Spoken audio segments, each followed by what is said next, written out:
Imagine, you're driving down the road with a big chunk of money in your pocket. You're planning to use this money to buy a car, when suddenly you get pulled over. The officer asks you if you have any money in your possession. So you play the good citizen and tell the officer you have several $1,000s on you because you're about to go buy a car. Then the cop detains you and takes your money and then sends you on your merry way. Would that anger you? What I've just described is surprisingly common for people all over the United States under the blanket of civil forfeiture laws. These laws state that a person's possessions may be seized based on suspicion of a crime without charging that person with a crime. Over the years, these laws have spiraled out of control, suspecting more and more individuals of unlawfulness without proof, and I believe that it has come time for them to be abolished. I've devoted extensive hours of research to the study of civil forfeiture as a personal passion, and I will be citing multiple experts throughout my speech. So firstly, I'll discuss why civil forfeiture laws are wrong and need to be abolished. Secondly, I'll discuss my plan to come together to revoke the civil forfeiture laws in Kansas. And thirdly, I will discuss the benefits this will have on all the people of Kansas.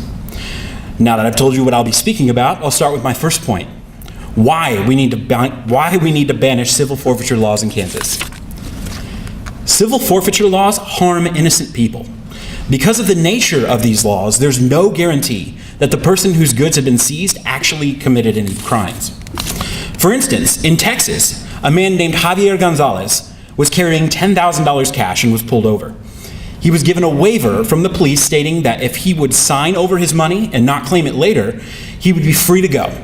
But if he refused, he would be arrested for money laundering. Gonzalez reluctantly signed, but later had to sue the county to get his money back. Civil forfeiture also turns our policemen into the bad guys. Confiscated goods are split between the local and federal law enforcement to be used for whatever the police department chooses.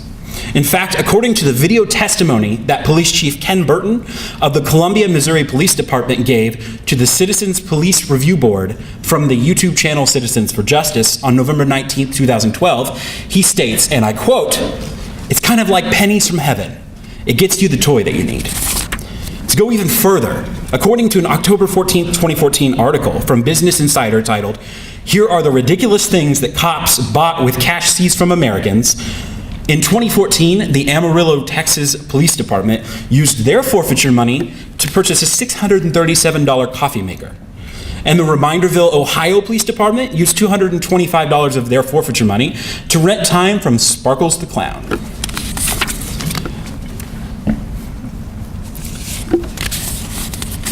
To make matters worse, civil forfeiture is only growing.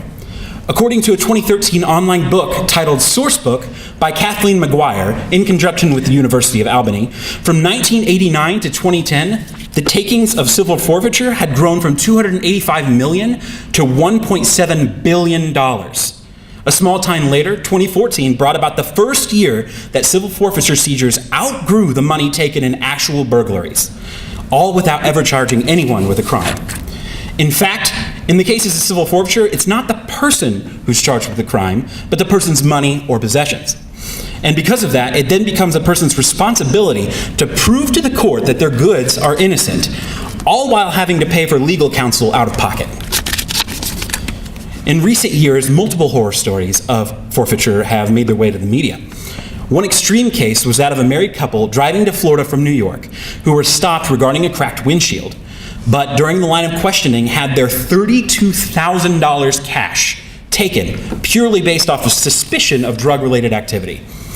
Even after hiring a lawyer, the couple was only able to get back $7,000. Civil forfeiture laws fly in the face of one of the most renowned principles America was built on, that you're innocent until proven guilty, and have taken billions of dollars in the process.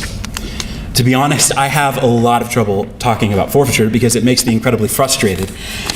The way I see it, on its best day, civil forfeiture encourages police officers to confiscate goods without due process from suspected lawbreakers for the personal gain of the police department and its superiors, encouraging policing for profit activities that go against the fundamental ideals that form the basis of our country.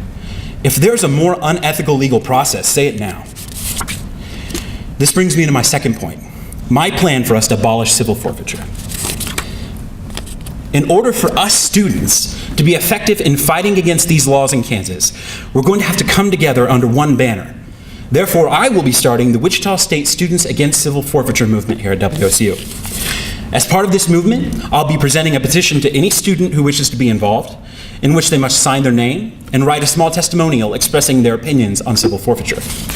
With this new movement, we have a chance to rally our local lawmakers. Any law that gets passed in Kansas has to go through the Kansas House of Representatives, then through our Governor Sam Brownback. This makes the House and the Governor our primary targets of persuasion. The Governor currently supports civil forfeiture, so it's our job to persuade him with our voices and signatures.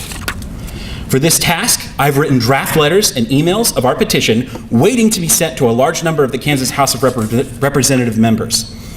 The fight will not be easy, and it's important to remember that right now, as I speak, there are others fighting for this cause too.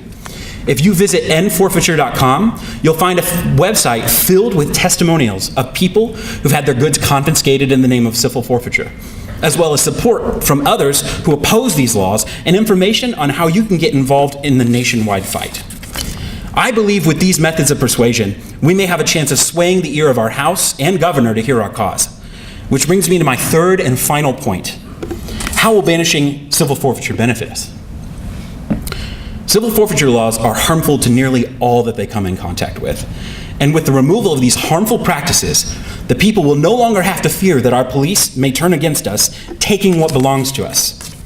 In the same breath, the police will no longer be burdened with the negative image that's been placed upon them because of civil forfeiture.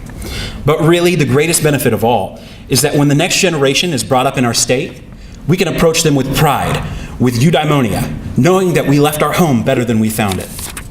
So, in conclusion, I've spoken of the need for us to banish civil forfeiture, then I outlined my plan to take down civil forfeiture, and finally I outlined some of the benefits of banning civil forfeiture. And now I'm almost at the end of my time at the podium. But before I go, I have to say, as citizens of the state of Kansas, civil forfeiture laws affect all of us. And it is therefore our responsibility to restore liberty and integrity to our state. So I ask you now to pull out your cell phones and save the number 877-579-6757. This is the number to the office of Sam Brownback, our governor. Call him and tell him this, that we the people have spoken and it's time to end civil forfeiture. Thank you.